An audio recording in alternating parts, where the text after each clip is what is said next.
lihat ternyata ibunya itu lagi minta tolong sambil melukin ayahnya, karena ayahnya tuh kondisinya kayak muntah gitu, muntah tapi darah mulu, terus di bawahnya tuh paku, kawan-kawan.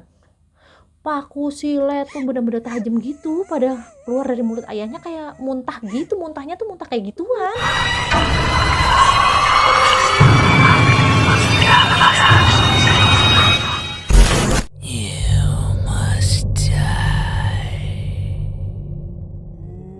Assalamualaikum warahmatullahi wabarakatuh. Halo kawan-kawan semua, apa kabarnya sore hari ini? Baik-baik aja dong pastinya kawan-kawan. Pasti kalian di malam Jumat ini lagi nungguin saya ya. Baik, saya emang mau bercerita di malam Jumat ini karena ada kiriman cerita di email saya, kawan-kawan. Kiriman cerita ini diceritakan oleh Mbak Fitri ya. Nah, Mbak Fitri ini mempunyai sebuah kisah ya, kisah complicated keluarganya ya. Ya udah, nanti kita dengarkan aja nih ceritanya seperti apa gitu. Tapi sebelum itu, seperti biasa, saya mau berterima kasih dulu untuk yang sudah subscribe, like, komen, dan share. Terima kasih banyak. Yang belum masih ditungguin nih, subscribe-nya, like-nya, komennya, share-nya. Kita tungguin. Mau komen-komen aja, santai aja, mau komen apapun, komen aja. Kawan-kawan yang belum, ayo dong subscribe. Masa sih mau nonton aja tanpa subscribe? Saya udah lihat loh. Masa belum ada yang mau subscribe sih? Cuma nonton aja, penontonnya banyak nanti nggak subscribe. Aduh, rugi banget loh kawan-kawan. Karena ceritanya tuh akan ganti-ganti terus tiap hari. Kalian itu bisa mengirim cerita ke kita ya. Kirim melalui Facebook saya, Sandy Caroline, Instagram saya, Sandy Caroline, dan email saya citranuansa9@gmail.com. Ceritakan secara detail, kemudian saya akan menceritakan kembali cerita Anda ya kawan ya. Oke, itu aja ya kawan-kawan. Langsung aja yuk ke ceritanya. Judulnya kali ini adalah Santet. Serem kan? Yuk kita dengar ceritanya. Begini ceritanya.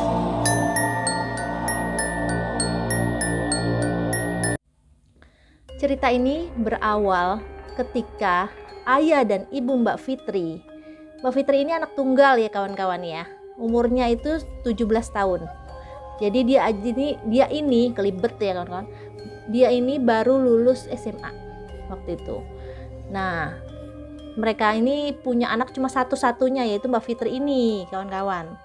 Nah, Mbak Fitri waktu itu masih istilahnya baru lulus, belum mau melanjutkan kuliah waktu itu. Jadi dia mau agak santai dulu nih. Nah, pas udah selesai itu semua, tiba-tiba tuh ibunya ini ada undangan gitu. Undangan dari keluarganya ibunya. Sebenarnya ayah sama ibunya ini kurang serak sama keluarga dari ibunya gitu. Jadi ayahnya pun jarang untuk menemui keluarga ibunya. Ibunya paling yang menemui keluarga ayahnya. Jadi jarang sekali ayah kumpul-kumpul sama keluarga ibu gitu. Nah, pada saat ini ada undangan nih kawan-kawan, undangan pernikahan keluarga dari pihak ibu. Nah, kenapa ibunya ini ngotot mau dateng? Karena yang mengundang ini adalah adik ibunya ibu. Apa tuh ya? Adik kakak lah sama ibunya. Ini dulu neneknya gitu loh, neneknya si Fitri tuh adik kakak gitu. Sebut aja Ibu A ini, si Ibu A ini yang ngundang gitu. Jadi mamahnya ini ngerasa mesti datang lah ya, orang adik kakak istilahnya kan itu kayak neneknya juga gitu, neneknya anaknya juga gitu kan, ibunya dia juga gitu. Apalagi tuh kakaknya, kakak tertua dari ibunya si Fitri ini. Belibet pokoknya ya neneknya itu ya pokoknya. Akhirnya si ibunya ini berdebatkan sama ayahnya, karena ayahnya sendiri tuh emang kurang suka gitu sama keluarga ibunya, entah itu alasannya apa.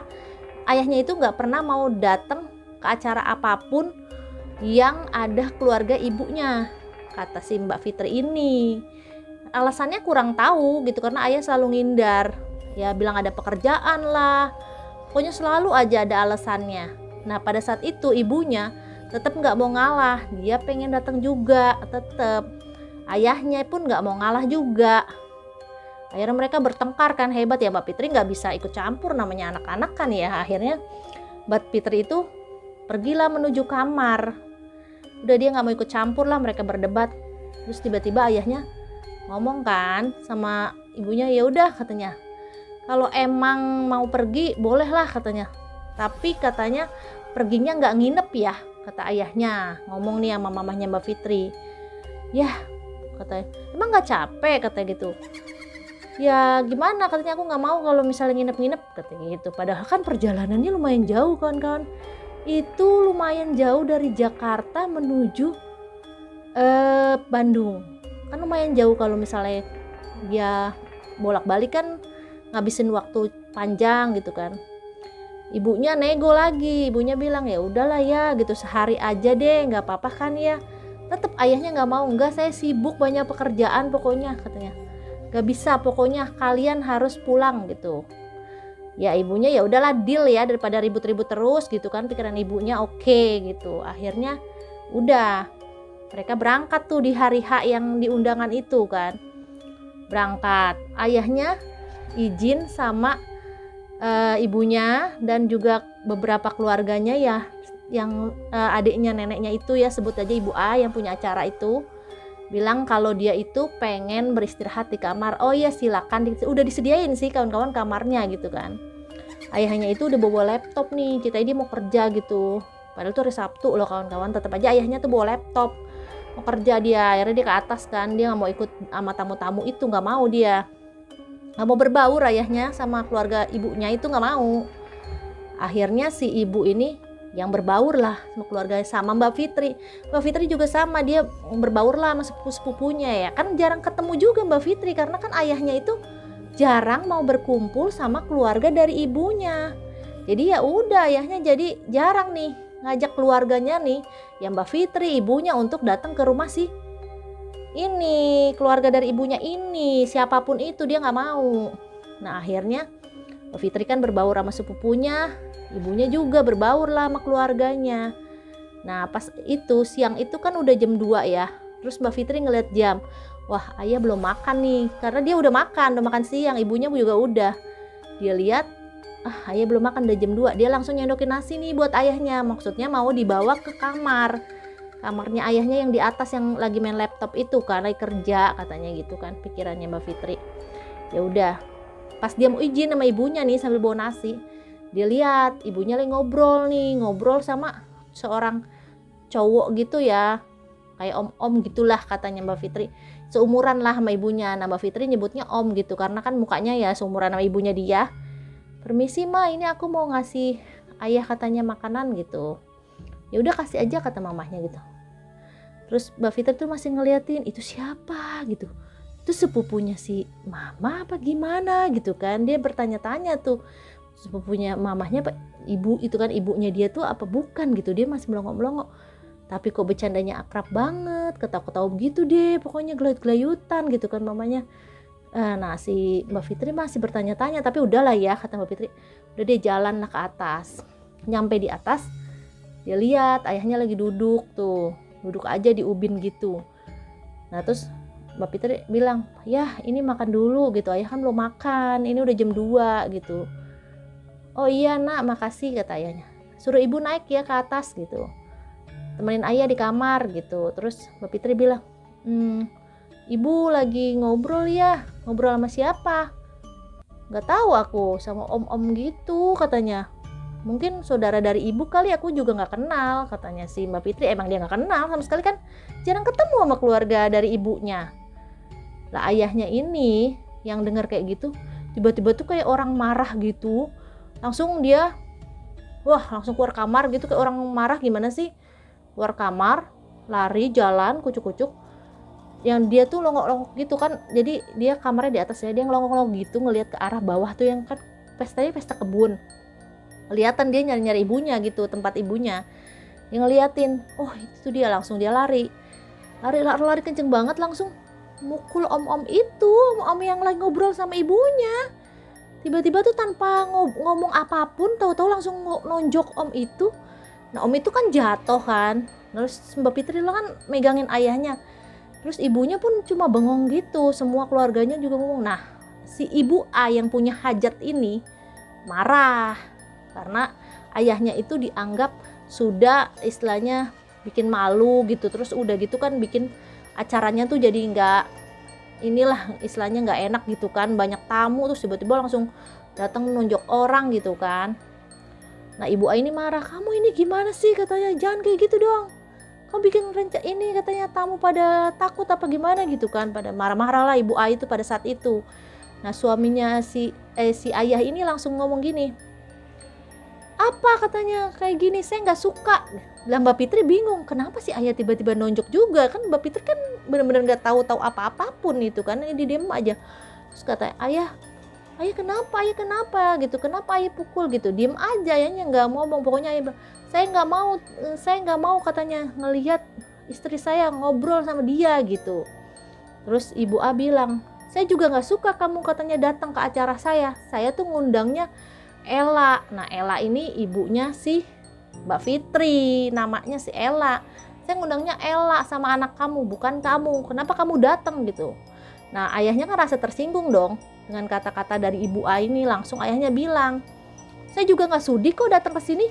Langsung pergi ayahnya tuh, ayo semua pulang-pulang, ngajak Mbak Fitri sama si mamahnya ibunya ini, si ibu Ella ini, mamanya Mbak Fitri, untuk pergi pulang gitu. Nah tuh dalam perjalanan tuh mereka diem aja, gak ada ngomong apa-apaan, sampai rumah ribut lagi. Itu udah mamahnya sama papahnya Mbak Fitri aduh pusing ya, ribut lagi gitu kan. Ya udah Mbak Fitri langsung masuk kamar pakai headset kan, denger lagu dia. Ribut tuh di kamar tuh berdua tuh, teriak-teriak ya. Ya walaupun pakai headset tapi masih kedengeran kata Mbak Fitri, mereka tuh ribut di kamarnya. Ya tapi udahlah kata Mbak Fitri, udah, orang Mbak Fitri juga nggak ngerti kenapa ayahnya kayak gitu tiba-tiba nggak ngerti gitu. Udahlah ya. Terus tiba-tiba tuh pas abis azan maghrib, karena masih berantem terus kan sampai maghrib tuh ya kawan-kawan, suaranya tuh masih kedengeran. Tiba-tiba ayahnya tuh kayak orang suara batuk-batuk gitu, terus muntah gitu. Terus ibunya itu teriak ibunya Mbak Fitri teriak-teriak, tolong gitu. Nah tolong gitu, Mbak Fitri kan yang lagi pakai headset aja sampai kedengeran, lah kok ibu kok tolong, kenapa nih ibu, jangan-jangan ibu dipukulin sama ayah gitu kan. Udah akhirnya Mbak Fitri buru-buru dong kabur kan ke depan ke kamarnya ayah sama ibunya. Pas dilihat ternyata ibunya itu lagi minta tolong lah sambil melukin ayahnya, karena ayahnya tuh kondisinya kayak muntah gitu, muntah tapi darah mulu. Terus di bawahnya tuh paku kawan-kawan, paku silet tuh bener-bener tajam gitu pada keluar dari mulut ayahnya, kayak muntah gitu, muntahnya tuh muntah kayak gituan. Langsung terus dilihat Mbak Fitri juga ngeliatin, ayah kenapa gue, langsung muntah darah, tapi darahnya tuh yang paku, isiannya tuh paku segala macam silet bener-bener tajam tuh keluar dari mulut ayahnya. Pas abis muntah 3 kali seperti itu langsung ayahnya pingsan. Kaget tuh Mbak Fitri kan, larilah Mbak Fitri keluar, panggil tetangga semua ngumpul di situ, sampai manggil puskesmas juga ya, itu dokter puskesmas bilang, oh ini mah nggak apa-apa bu, kayaknya pingsan gitu kan, pingsan katanya. Nah sampai besok paginya ayahnya itu nggak bangun kawan-kawan, sampai besok pagi kayak orang koma aja. Lah kan khawatir dong ya Mbak Fitri, gimana nih bu gitu. Kata ibunya bilang, yaudah Fit, kita bawa aja ayah ke rumah sakit, ayah kan ada asuransi katanya dari pihak kantornya dia. Ayahnya kebetulan kerja di suatu perusahaan yang lumayan besar ya kawan-kawan ya, bonafit lah ya, jadi ayahnya tuh punya asuransi yang bagus. Nah akhirnya ayahnya itu dirawat lah di rumah sakit yang bagus, VIP juga gitu, dibawa ke sana. Di sana dicek, ayahnya katanya bilangnya itu adalah stroke, gejala stroke kawan-kawan. Jadi ayahnya tuh nggak sadarkan diri sama sekali. Nah ayahnya bingung, ibunya ini bingung nih, aduh belibet ya kawan-kawan ya, ibunya ini bingung gimana gitu, sedangkan ayahnya kok terus-terusan nggak sadar gitu sampai sekarang. Kata dokter, ya tunggu aja bu, pasti sadar nanti gitu. Aduh gimana nih katanya Mbak Fitri, iya mah, iya ya, kok ayah katanya kayak gini ya, katanya nggak sadar-sadar gitu. Udah 2 hari tuh kawan-kawan, ayahnya tetap dalam keadaan seperti itu, kayak orang tidur aja, gimana sih, diem gitu loh, diem aja tuh ayahnya kan. Udah Pit, kata ibunya gini, ibu ada urusan nih katanya, mau ke tempat. Jadi ibunya ini punya usaha ya kawan-kawan ya, usaha rumah makan. Mau ke tempat rumah makan ibu dulu karena ada komplain katanya di tempat usaha ibunya ini ada komplainannya itu adalah kotoran, katanya di tempat ibunya itu banyak kotorannya katanya, makanannya, sehingga ibunya harus ke tempat kerjanya, tempat usahanya dia lah ya. Datanglah ibunya pergi. Jadi Mbak Fitri bertugas untuk nemenin ayahnya hari itu. Nah Mbak Fitri kan udah nungguin itu kan udah dari pagi ya, nungguin ayahnya ya. Untung dia udah sarapan tuh pagi. Pas siang dia udah lapar, ibunya belum balik juga, ditelepon gak diangkat kan. Akhirnya dia bingung, aduh gimana ya, udah tinggalin ayah bentar deh, aku beli makanan gitu kan. Dia turun nih ke bawah, dia turun beli makanan, dia tuh nasi bungkus kan segala macem, minum segala macem. Dia naik lagi ke atas nih di tank makanan. Pas dia buka pintu celing, dia lihat dong ituan pasien kan ketutup tirai kan ya, ada tirainya. Dia lihat lah, oh ada orang gitu di tirai itu.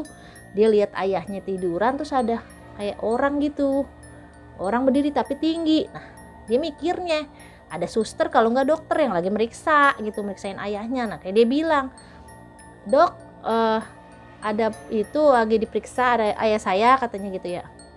Nah si mbak itu Fitri ngomong gitu kan ke si orang yang di dalam situ, dipikirnya dia kan orang. Lah pas dia buka tirainya kawan-kawan, bukan orang, si pocong kawan-kawan, lagi melongo aja ngeliatin ayahnya. Lah Mbak Fitri ngeliat kayak gitu, langsung di pintu nih, langsung dia lari, gubrakin. Nah di belakang dia ternyata ada suster lewat bilang, mbak kenapa jangan kayak gitu kalau ada orang sakit katanya, nanti keberisikan yang lain, jangan gubrak-gubrakin pintu. Enggak sus, maaf, tadi saya lihat pocong, kata suster. Di mana? Itu di kamar sama ayah saya. Masa? Susternya nggak percaya. Suster itu akhirnya buka pintu, dilihat nggak ada, kosong kawan-kawan, kosong melompong. Mbak Fitri, aduh kok jadi kayak gini katanya, kok ayah jadi didatengin sama pocong gitu kan. Fitri bertanya-tanya, tadinya dia mau makan tuh kawan-kawan, tapi dia makan sih cuma berapa suap, kata dia kagak nafsu katanya karena udah pusing katanya urusin ayahnya kayak gitu, kok tiba-tiba aja jadi kayak gini. Dia jadi bertanya-tanya sendiri nih, kenapa nih ayah nih, kenapa. Udahlah ya, abis ibunya belum balik juga tuh kawan-kawan, udah jam 10 malam tuh waktu itu. Dia bingung, dia teleponin ibunya terus kagak juga diangkat, sampai dia ketiduran tuh kawan-kawan. Dia ketiduran, dia bangun pengen kencing kan, dia tuh menuju ke toilet kan, VIP mah toilet ada ya di situ, tinggal jalan aja. Dia lihat lagi ke gorden, sama lagi kawan-kawan, ada lagi si pocica itu, ada lagi tuh si pocicanya, pocongnya tuh di situ. Dia lihat, dia itu pocong ya, diri tuh deketin mukanya ke muka ayahnya. Nah dia bertanya, ya Mbak Fitri gimana ya ngeliat kayak gitu, langsung pengen teriak, dia udah siap-siap mau teriak. Tiba-tiba emaknya di belakang, mamahnya datang, Pit, kenapa? Pas dia longok lagi ke ituan pasien, udah nggak ada, di si pocicanya kosong, cuma bapaknya doang lagi nggak sadar. Katanya ibu ditungguin, diteleponin katanya, kenapa nggak angkat sih gitu. Aduh maaf, ibu lagi jalan tadi, lagi nyetir. Oh bu, katanya ada yang aku mau omongin, kata Mbak Fitri gitu kan. Mbak Fitri ngomong kan, ini kayaknya ayah katanya mistis deh bu, katanya bukannya normal penyakitnya. Emang kenapa sih? Lah aku nih katanya udah 2 kali ngeliat pocong bu, katanya deketin mukanya ke muka ayah, katanya Mbak Fitri nih cerita. Terus ayah juga muntah-muntah tuh, muntah darah, terus paku, terus silet, benda-benda tajam kecil-kecil, jarum segala macam. Ya kan nggak mungkin bu kalau itu istilahnya penyakit, katanya si Fitri ngomong ke ibunya. Ibunya langsung mikir, ya juga ada benernya juga kan anaknya. Akhirnya dibilang, gimana bu, ibu harus minta bantuan orang pinter, ustadz atau siapalah bu gitu, kasihan ayah. Akhirnya ibunya bilang, siapa, ibu kan punya keluarga cuma ibu A doang. Ibunya coba telepon tuh ibu A, gak diangkat. Mungkin ibu A masih sakit hati kan, karena masalah kemarin yang kata di kondangan itu udah bikin hajatnya dia rusak gitu. Mungkin dia masih perasaan sakit hati, gak angkat tuh kan.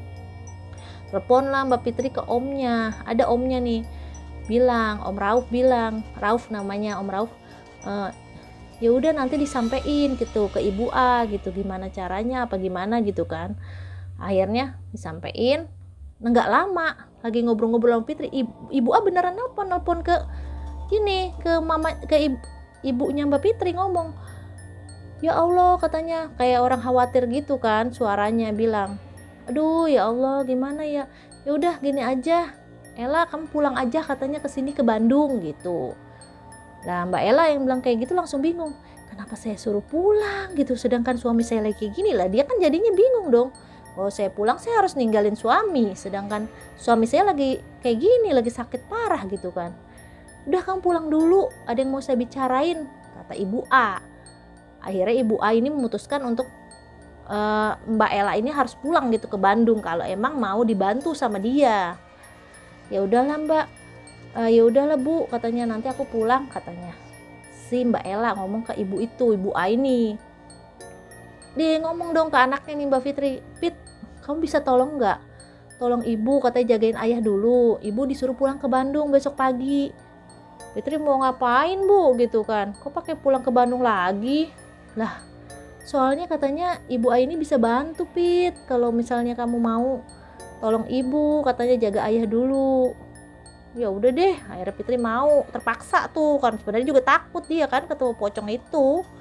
Akhirnya udah, si ibunya pagi-pagi banget tuh udah berangkat lah pergi ke Bandung, nyetir sendiri kan. Nah Mbak Fitri di situ nungguin. Tiba-tiba tuh ya kawan-kawan, ibunya nyampe Bandung itu kan 3 jam ya, 3 jam perjalanan. Ya pagi-pagi udah nyampe lah ya, jam 9 jam 10 malam itu udah nyampe sebenarnya kan. Mbak Fitri ngeliat jam WA kan ke ibunya, Bu udah nyampe, iya ibu udah nyampe di rumah Ibu A. Oh ya udah Bu, jam 9 jam 10 pagi tuh udah nyampe dia sebenarnya kan. Lalu lucunya abis itu handphone ibunya nggak bisa dihubungi sama sekali kawan-kawan, itu nggak bisa. Mbak Fitri ngubungin WA semua checklist, telepon biasa pun nggak diangkat. Lah kenapa ibu nih kok tiba-tiba kayak gini gitu kan, aneh banget ibu gitu. Dia udah diem tuh nungguin ibunya, tetap tiba-tiba ayahnya itu batuk-batuk lagi kawan-kawan, sadar batuk-batuk gitu-gitu. Lah Mbak Fitri yang denger ayahnya batuk ada langsung mencet itu dong, suster dong, pencet losot, bunyi kan, suster langsung udah tuh pada dateng kan. Ayahnya muntah-muntah kawan-kawan, muntah-muntah, darah tuh keluar. Yang keluar itu silet, paku, jarum, pokoknya benda-benda tajam keluar semua tuh kawan-kawan. Ayahnya muntah-muntah sampai kayak gitu kan. Mbak Fitri tuh yang ngeliat itu sampai nangis kawan-kawan, ya Allah sedih gitu dia ngeliat ayahnya sampai kayak gitu kan, muntah semua keluar. Pas keluar kayak gituan gak lama langsung lemas ayahnya dan meninggal kawan-kawan. Langsung meninggal. Kejadiannya begitu cepat ya, jadi Mbak Fitri itu shock banget langsung kan. Gimana caranya, kata Mbak Fitri, mengabari ibunya yang saat itu handphonenya tidak aktif sama sekali. Padahal terakhir kali Mbak Fitri menelpon ibunya ini sudah sampai di rumah Ibu A gitu. Mbak Fitri ini kan nggak akrab sama keluarga dari ibunya, jadi nggak punya nomor telepon Ibu A atau siapapun itu, nggak tahu dia. Nah akhirnya pihak rumah sakit pun manajemennya untuk sudah mendesak Mbak Fitri untuk segera menguburkan ayahnya gitu. Gimana nih ya kan prosesnya. Mbak Fitri minta menunggu ibunya tapi belum ada jawaban juga. Tiba-tiba kawan-kawan Om Rauf tuh yang dari Bandung dateng ke situ. Terus Mbak Fitri bilang, Om ini gimana gitu, ibu nggak bisa dihubungin, tolong dong gitu. Om Rauf bilang, udah Pit, kata ibu kamu itu ayahnya dikuburin aja, nggak apa-apa. Lah Mbak Fitri, yang bener aja Om, masa ibu nggak mau ketemu sama ayah terakhir kali? Nggak tahu, orang ibu mau pesannya kayak gitu katanya Om Rauf. Ya udahlah Fitri nggak mau ribut kan, ya udah akhirnya ayahnya dibawa pulang, dikuburkan. Tuh tetangga-tetangga semua datang, udahlah itu dikubur. Kemudian malam habis penguburan ayah, akhirnya Fitri itu dibawa ke Bandung sama Om Rauf. Sampai di Bandung itu Fitri ketemu sama ibunya. Ibunya tuh matanya yang sembab gitu kayak orang habis nangis, gimana sih. Terus Mbak Fitri ngomong kan, namanya anak perempuan ya, sama ibu gitu kan. Dia ngomong, Bu, ini kok ibu katanya nggak mau ketemu sama ayah terakhir kali, kenapa gitu. Sedangkan ayah tuh kan udah meninggal bu, kok ibu nggak mau katanya sampai nguburin aja ibu nggak mau ketemu gitu. Sebenarnya ada apa? Mbak Fitri tuh bener-bener pengen tahu gitu sebenarnya apa sih gitu yang terjadi kawan-kawan. Dan plot twistnya tahu itu ibunya dan juga ibu A ini yang buka suara ibu A ya, karena ibunya tuh diem aja ya, nangis aja. Ibu A ya yang menceritakan gitu. Sebenarnya itu tahu om-om yang ditonjok sama ayahnya itu sebut aja namanya Rizky ya. Si Rizky ini adalah dulu tuh pernah pacaran sama ibunya, bahkan tunangan, udah sempat mau menikah, udah pesan catering, pesan gedung, pesan apapun gitu kan waktu itu. Nah awalnya ibunya ini pacaran dengan ayahnya Mbak Fitri ini, cuman ditentang sama keluarga ibunya. Katanya ayahnya Mbak Fitri ini dulu kan kerjanya belum seenak sekarang ya, belum mapan, jadi ditentang nih, nggak disetujuin waktu itu kan. Udahlah ya Mbak Fitri putus sama ayahnya. Nah dijodohin lah sama Mas Rizky ini yang lebih mapan. Akhirnya siap untuk menikah, udah pesan segala macem, udah siap pokoknya, gedung semua, catering udah rapi. Nah pas hari H tiba-tiba ibunya ini malah kabur ke Jakarta, nikah sama ayahnya Mbak Fitri. Nah kan tahu kenapa? Karena si ayahnya ini, almarhum ayahnya ini ternyata memakai ilmu hitam, yaitu pelet kawan-kawan, jadi untuk memelet si ibu. Jadi begitu ayahnya nggak ada, meninggal, peletnya ini lepas, udah jadi ibunya tuh inget semuanya gitu loh jadinya. Nah terus si Mas Rizky ini merasa pas ditonjok itu dia tuh ngerasa sakit hati, egonya. Tadinya dia sudah mengikhlaskan untuk si ayah sama ibu ini menikah gitu, apalagi udah punya anak ya, dia udah ikhlas sebenarnya. Cuman karena dia tuh sakit hati ditonjok depan banyak orang, akhirnya dia membalas dengan ilmu santet gitu. Dia menyantet ayah. Dia berkata, katanya ngomong sama si ibu A, kalau misalnya dia aja bisa merebut Ella dengan ilmu hitam, saya pun bisa katanya mengirim ilmu hitam ke dia gitu loh kawan-kawan. Plot twist banget kan ceritanya. Ternyata si ayah juga dulu udah mengambil ibunya ini dengan cara pelet gitu kawan-kawan ceritanya.